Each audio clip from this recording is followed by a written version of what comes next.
Durante a antiguidade, os atenienses escolhiam para a vida pública os homens que tinham habilidades com a oratória e a retórica, duas ciências importantes para o discurso em público. Os atenienses eram adeptos da democracia direta. Isso quer dizer que os cidadãos tinham a oportunidade de decidirem diretamente, sem representantes, o futuro da sua cidade, o futuro da sua nação. Esses homens, o qual falei, com habilidades em oratória e retórica, eram importantes porque através do discurso eles apresentariam o que era de bom para aquela sociedade e então era necessário ser muito bom na arte do convencimento. Oratória nós sabemos que é a arte de falar bem, de organizar um discurso, e a retórica é a arte de convencer. Dentro deste período, os sofistas também eram importantes como professores de oratória e retórica. A Grécia antiga, então, apresentou ao mundo grandes oradores, grandes homens com o poder do convencimento. E de lá até os nossos dias, faltaria papéis para listarmos o nome das pessoas que conseguiram construir reinos, estabelecer nações, garantir a paz ou iniciar guerras a partir do discurso. A história da humanidade nos revela o poder que existe na língua. Um pequeno membro que tem condições de dar a vida e também a morte. É exatamente sobre isso que nós vamos falar. O tema da lição de hoje é a autenticidade de uma linguagem sadia. É a lição de número 6 que será lecionada no próximo domingo. Eu sou o pastor Lucas Gomes e estou muito feliz de estar aqui para compartilhar os meus conhecimentos junto com você. Que Deus te abençoe, já estamos chegando à metade desse trimestre, o ano está passando muito rápido e eu fico feliz por você sempre estar aqui para preparar as suas aulas junto comigo.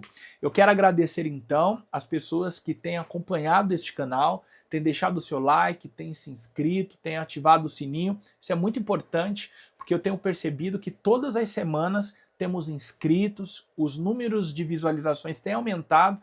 No entanto, ainda 70% das pessoas que assistem conteúdos no YouTube não se inscrevem nos canais e ainda eu poderia dizer que somente 40% daqueles que se inscrevem ativam o sininho.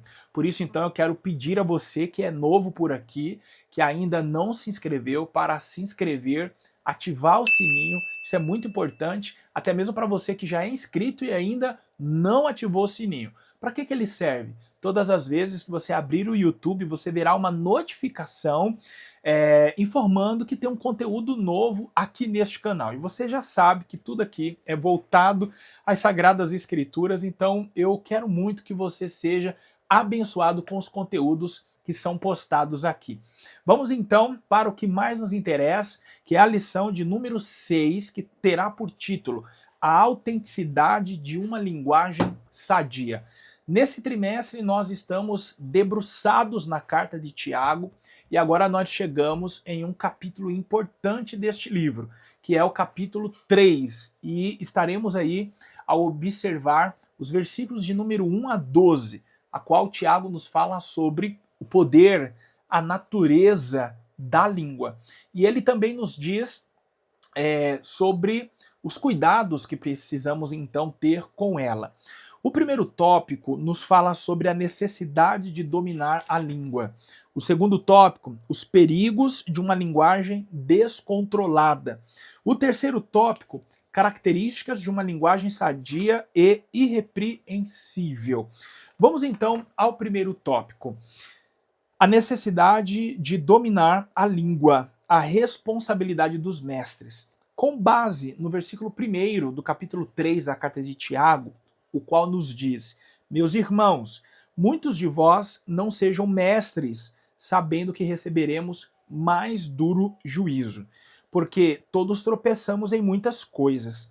Veja só, Tiago, nesse momento, está nos dizendo para que não venhamos desejar, não venhamos ser mestres. Tiago, ele não está proibindo seus leitores de serem mestres. É interessante que muitas pessoas tomavam esse texto, entre outros, para dizer que o estudo teológico não seria de nenhum proveito. Nós não deveríamos ansiar conhecer mais e conhecer mais. Por quê? Sobre aqueles que conhecem, sobreviria então mais duro juízo.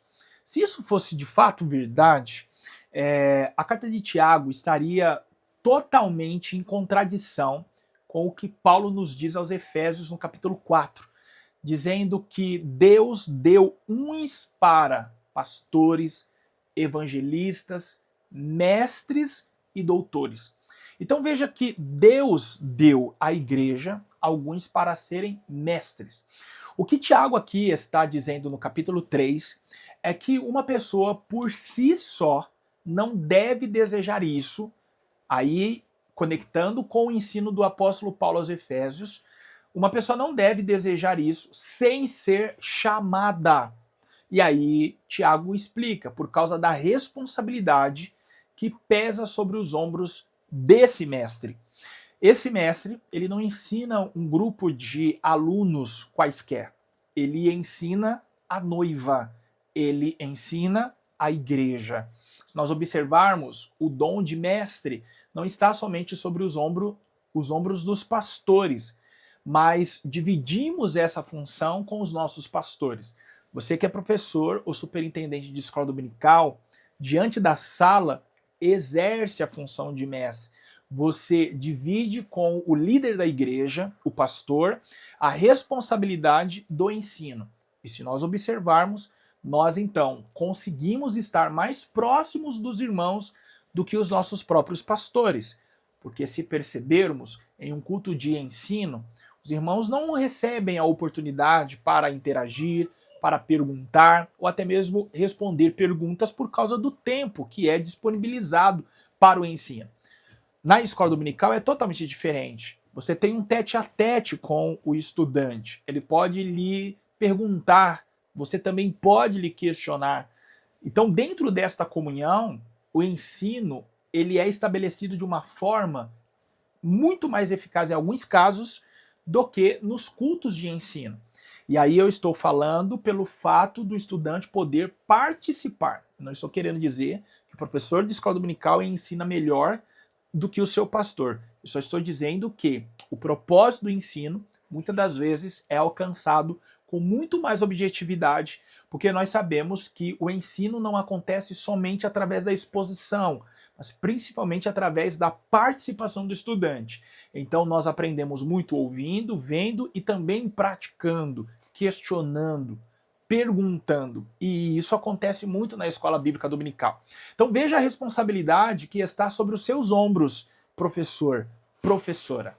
E se você não foi chamado para isso, a chance de você não respeitar a palavra de Deus é grande. A chance de você trazer um falso ensino é grande. Por que eu estou falando sobre aquele que não foi chamado e aquele que foi chamado? Quem foi chamado por Deus, ele entende que ele tem um dom a zelar. Ele respeitará a igreja. Ele verá a palavra de Deus com outros olhos. Veja então o cuidado que ele tem de preparar o seu ensino. Porque ele sabe da responsabilidade que está sobre os seus ombros. Agora, uma pessoa que não foi chamada, ela está ali de repente pelo que ela pode ganhar. Ela está ali visando o retorno. Ela não está ali pelo seu chamado. Não é uma vocação. Então, o Tiago está falando para aqueles que não foram vocacionados. Não desejem isso. Porque até mesmo os que foram chamados passarão por um juízo de Deus. Porque eles foram pessoas responsáveis por orientar a igreja. As pessoas que frequentam a igreja, elas querem sair com uma direção. Então, se a palavra que elas ouvirem for humana, não lhes dará a direção correta. Mas se for divina, lhes dará a direção correta. Então veja as responsabilidades que estão sobre os ombros de um mestre. Uma pessoa pode acertar muito bem depois de um ensino, como ela pode errar e muito feio depois de um ensino.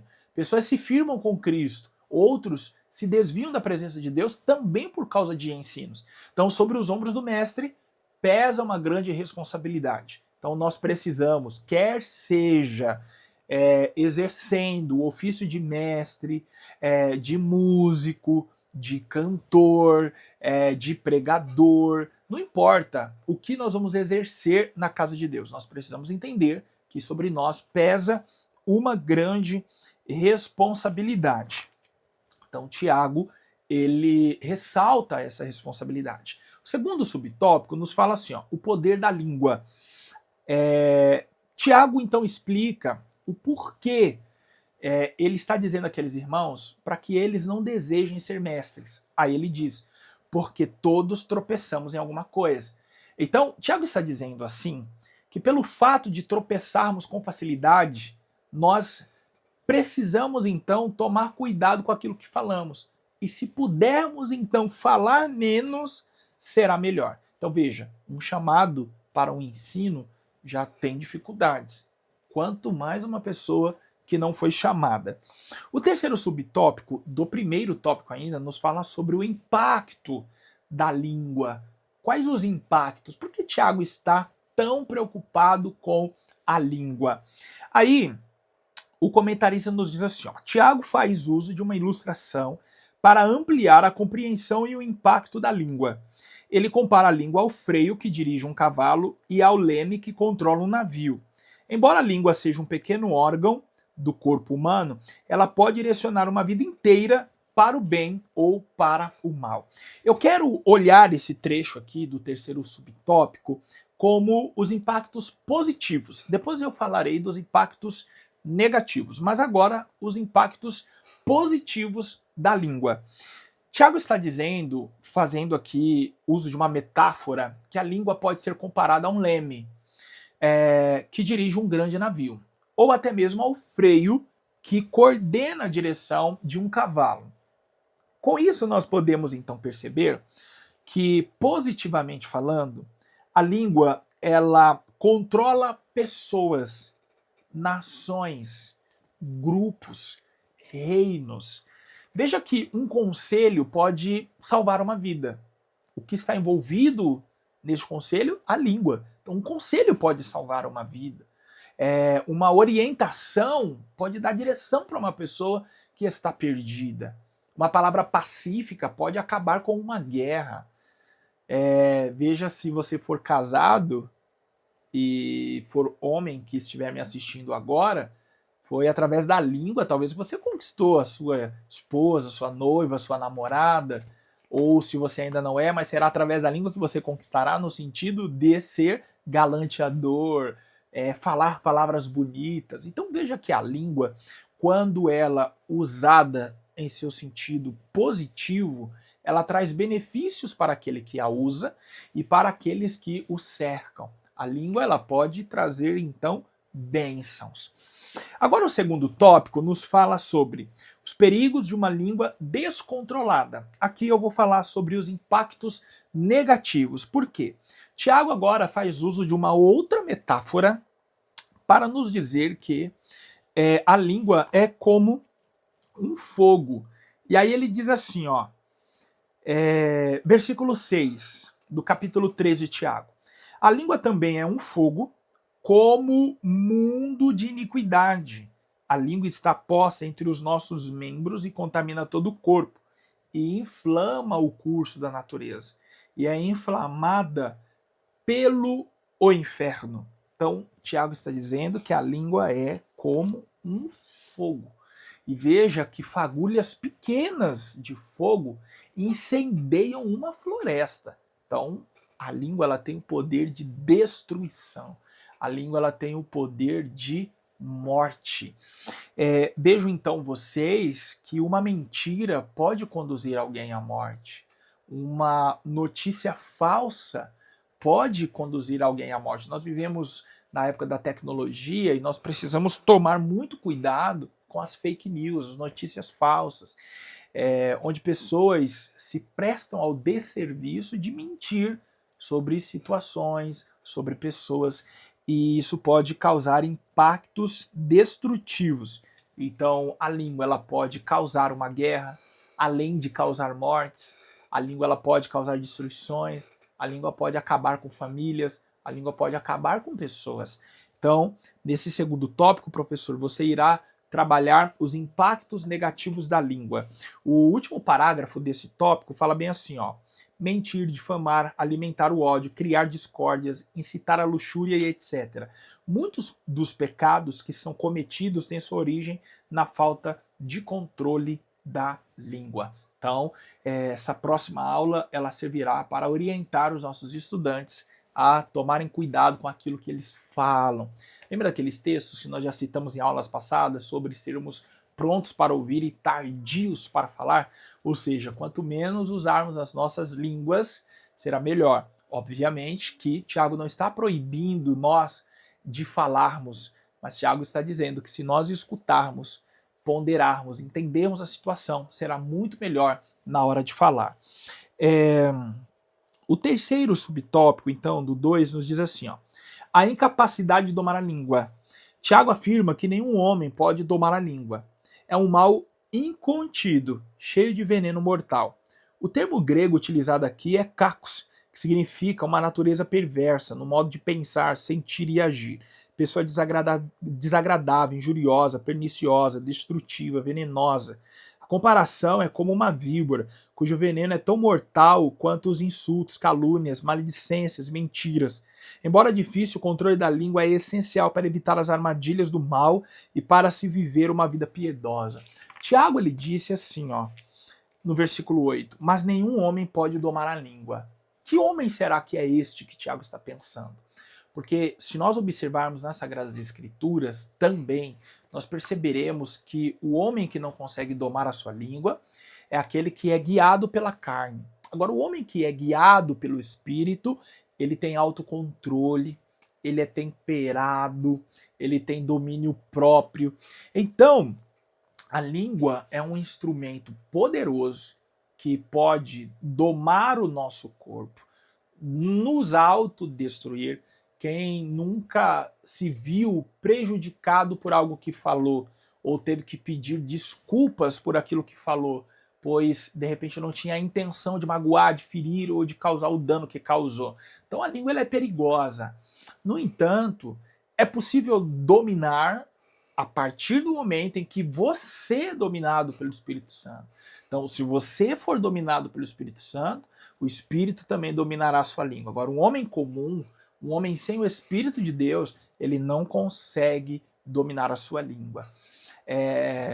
O terceiro tópico vai contribuir mais ainda para esse entendimento. Olha o que ele diz: características de uma linguagem sadia e irrepreensível. Paulo, quando escreveu aos Efésios, teve um diálogo muito interessante com aqueles irmãos que vem de encontro com a carta de Tiago. Capítulo 4, versículo 29 da carta aos Efésios nos diz assim, ó: não saia da vossa boca nenhuma palavra torpe, mas só a que for boa, para promover a edificação, para que dê graças aos que a ouvem. Pergunte aos seus alunos, professor, o que são palavras torpes. Pode ser que você escute algo do tipo que vou falar agora. Quando eu era mais novo, eu acreditava que palavras torpes eram somente palavrões, palavras de baixo calão. E aí, como eu nunca tive o hábito de falar palavrões, eu entendia então que eu nunca tinha proferido uma palavra torpe.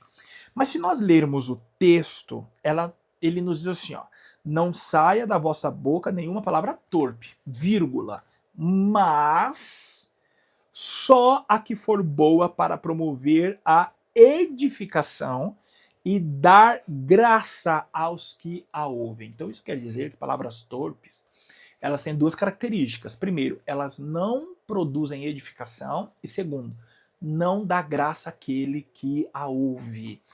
Vou dar um exemplo, tá? Digamos aí que você escolhe um aluno e diz assim, ó: próximo domingo você vai ler um tópico da lição e eu quero que você explique. Aí esse aluno vai passar a semana inteira estudando, lendo, perguntando para você, interagindo, com medo de errar. E aí chega lá no domingo, ele explica a sua maneira, com alguns equívocos bíblicos, teológicos, se esquece de algumas coisas, mas ele teve coragem de ir, colocar a cara, a tapa, falou e fez.